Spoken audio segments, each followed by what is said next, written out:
छठ पूजा के पहले अर्घ दिन मैं सारी व्यवस्था देख करके फिर अपनी विधानसभा में मैं कार्यक्रम में चला गया।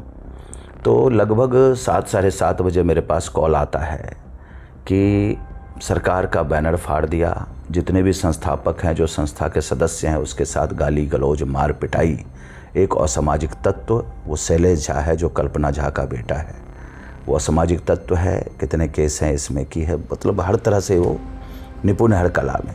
माइक छीन करके बदतमीजी करता है, वहाँ आम आदमी पार्टी के विधायक से बुलवाता है, वो इस तरह की हरकतें कर रहा था। सरकार की कोई भी आओ, पूजा का मतलब है आप आशीर्वाद लेकर के छठी मैया का जाओ।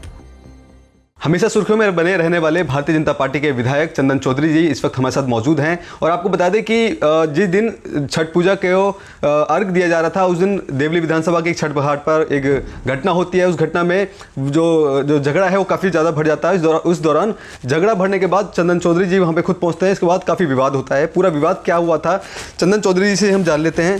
सर, उस दिन जो झगड़ा हुआ था छठ घाट पर, क्या हुआ था, पूरा मामला क्या था उसका?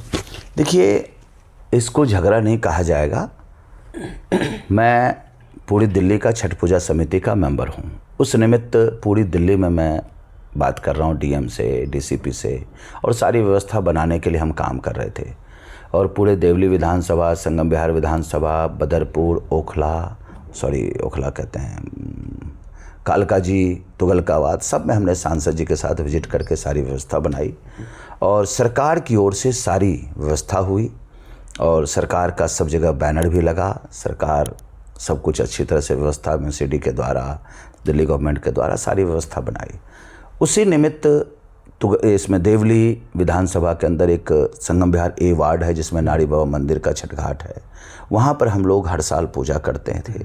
वहाँ से मैं पार्षद भी रहा हूँ, अभी मैंने इस्तीफ़ा दिया है। तो वो एक परिवार है मेरा, वहीं पर मेरा घर भी है, उसी जगह ऑफिस भी है, सारा कुछ है। तो छठ पूजा के पहले अर्घ दिन मैं सारी व्यवस्था देख करके फिर अपनी विधानसभा में मैं कार्यक्रम में चला गया।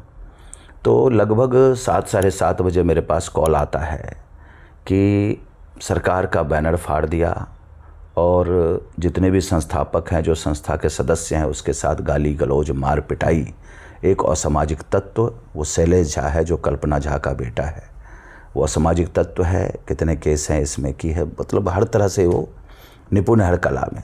वो स्टेज पर जा कर के हमारे भाजपा प्रवक्ता का माइक छीनता है, माइक छीन करके बदतमीजी करता है, वहाँ आम आदमी पार्टी के विधायक से बुलवाता है, वो इस तरह की हरकतें कर रहा था। सरकार की कोई भी आओ, पूजा का मतलब है आप आशीर्वाद लेकर के छठी मैया का जाओ, ना कि वहाँ पर राजनीति करनी चाहिए। सरकार के द्वारा जो कार्यक्रम है, सरकार के बोर्ड लगते हैं, सब जगह होता है। उसी निमित्त वहाँ भी सरकार का बोर्ड लगा हुआ था, जिसमें एक तरफ मोदी जी का फ़ोटो, एक तरफ रेखा जी का। और मोदी जी और रेखा जी कोई भाजपा से नहीं है, संवैधानिक पोस्ट हैं। भाजपा की सरकार जरूर है, लेकिन सीएम और पीएम बनने के बाद वो भाजपा का नहीं, सबका होता है। और सरकार की योजनाओं से कोई भी चीज़ होती है तो वो सरकार का उसमें तस्वीर लगता है, सरकार के किसी भी नुमाइंदों का तस्वीर लगाया जाता है। उसी निमित्त वहाँ भी लगा। जब सरकार का बोर्ड फाड़ने लगा, फेंकने लगा, तब वहाँ के कार्यकर्ताओं ने कहा क्यों फाड़ रहे हो, तो उनके साथ मार पिटाई, गाली गलौज शुरू कर दिया। तो मैंने थाने में कॉल किया, 2 घंटे तक वहाँ पुलिस पहुँची नहीं। जब पहुँची तो कोई कार्रवाई नहीं कर रही थी, ठीक है। तब वहाँ के कार्यकर्ताओं ने हतोत्साहित होकर के मुझे कॉल किया कि भैया आपको आना पड़ेगा, हम लोग बिल्कुल डरे हुए हैं और ये लोग बदतमीजी कर रहे हैं। तो मैंने सचिव को कॉल किया कि मैं 10 मिनट में वहाँ पहुँच रहा हूँ, आप वहाँ पहुँचिए और सारी व्यवस्थित ढंग से उसको निपटारा कीजिए, जिससे कोई अनहोनी ना हो जाए। तब तक वहाँ पर एसएचओ नहीं पहुँचे, एटीओ पहुँचा हुआ था, मूक दर्शक बन के देख रहा था, ठीक है। और वो कुछ बोल भी रहा था कि ऐसे जी दो सामाजिक लोगों में क्या होता है। छठ पूजा थी, एक असामाजिक तत्व था जो झगड़ा कर रहा था, उसको रोकना चाहिए। तो वो गाली गलौज, हमें भी गाली गलौज कर रही थी, मतलब समझिए कि बिल्कुल असंवैधानिक भाषा का प्रयोग कर रही थी। हम संस्कारी लोग हैं, ऐसी भाषा का प्रयोग नहीं कर सकते हैं। तो वहाँ पर वो कर रही थी। पुलिस को कहने के बावजूद भी पुलिस कार्रवाई नहीं कर रही थी, ठीक है। तब एसएचओ आए, एसएचओ ने आकर के वो कार्रवाई किया, उन लोगों को फिर डिटेन किया। तो फिर अच्छी तरह से रात में सुबह पूजा हुई, तब पर भी जा कर के पुलिस के सामने वो सब जा कर के बदतमीजी किया। फिर भी पुलिस नहीं देखी, कुछ कार्रवाई नहीं की उस पर। तब मैंने जा कर के एसीपी को, एसएचओ को फिर जाकर कहा कि अब अति हो गया है, अब इस पर कार्रवाई होनी चाहिए। तो शायद संस्था के लोगों ने कंप्लेन दिया, उसके बाद भी अभी तक कोई कार्रवाई पुलिस ने नहीं किया उसके खिलाफ। जहाँ तक बात मेरी आती है तो मैं तो एक छठ पूजा के सदस्य के नाते वहाँ गया और वहाँ का पार्षद रहा हूँ मैं, वो मेरा परिवार है। तो परिवार की रक्षा करने के लिए यदि कोई पुलिस सजग नहीं होगी तो मुझे तो सजग होना पड़ेगा। और मेरा परिवार है तो क्या परिवार का कोई सदस्य, परिवार का छोड़ दीजिए, कोई भी दिल्ली का सदस्य मुझे विषम परिस्थिति में कॉल करता है तो मैं सबसे पहले वहाँ के कंसर्न अथॉरिटी को कॉल करता हूँ, पुलिस को कॉल करता हूँ। पुलिस कार्रवाई नहीं करती है तो मैं वहाँ खड़ा होकर के कार्रवाई करवाता हूँ। ये मेरी अपनी जो हॉबी है वो, मैं लोगों के साथ खड़ा रहता हूँ दुख और सुख में। ठीक है जनरल, जब ये वीडियो वायरल हो रहा था इसमें बताया जा रहा है कि एक उन जो पूर्व निगम पार्षद है कल्पना झा, उनका कोई कार्यकर्ता था, उसके साथ मारपीट हुई है। इसके बाद बताया जा रहा है कि कोई पुलिसकर्मी था, उस पर भी कुछ कार्यकर्ताओं द्वारा हाथापाई हुई है। इस पूरे मामले को कैसे देखते हैं? देखिए, मैं किसी कार्यकर्ता को नहीं जानता हूँ, मैं किसी को नहीं जानता हूँ, ना पुलिस को ड्रेस में कुछ हुआ है। किसी भी ड्रेस वाले पुलिस के साथ कुछ भी हाथापाई नहीं हुई है, कहीं कुछ नहीं हुआ। पुलिस कहीं भी दिखा दे, किसी भी तरह को साबित कर दे।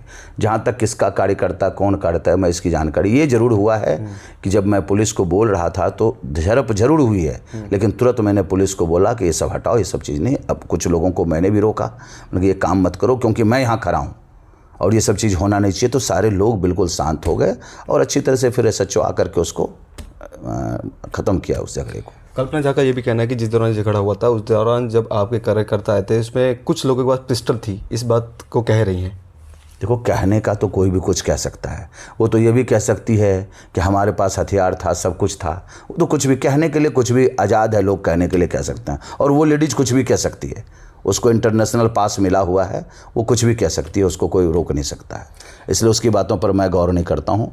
वो सबको पता, पूरे समाज को पता है वो कौन है और मैं कौन हूँ।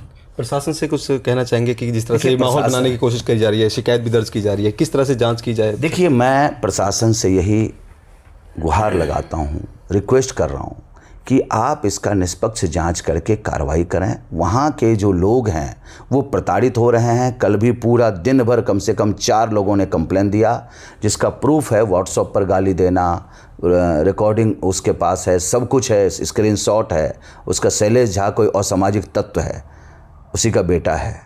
वो जा कर के घर घुस करके गाली दे रहा है, व्हाट्सएप पर दे रहा है, फ़ोन पर दे रहा है, अनगिनत प्रूफ, जो कि कम से कम 10 आदमी ने कल उसको कंप्लेन दिया थाने में। लेकिन अभी तक पुलिस कार्रवाई नहीं कर रही है क्योंकि चुनाव है, चुनाव घोषित हो चुका है कल। तो इनका एक प्रोपेगेंडा है, क्योंकि ये आम आदमी प्रेरित लोग हैं, आम आदमी से हैं, तो इनका कुछ भी है। इन लोगों का काम ही वही है, इन लोगों का धर्म ही वही है कि ना कुछ हो तो वहाँ नौटंकी करके अपना प्यार कोशिश करो कि बढ़ाने का। लेकिन ये सब चीज़ होने वाला है, जनता को सब कुछ पता है, तुम कौन हो और हम कौन है, और तुम क्या करते हो और हम क्या करते हैं। ठीक है, बहुत धन्यवाद। तो ये थे हमारे साथ भारतीय जनता पार्टी के विधायक चंदन चौधरी जी। कैमरा पर्सन कमलेश कुमार के साथ मैं संदेश सक्सेना, पंजाब केसरी.com, दिल्ली।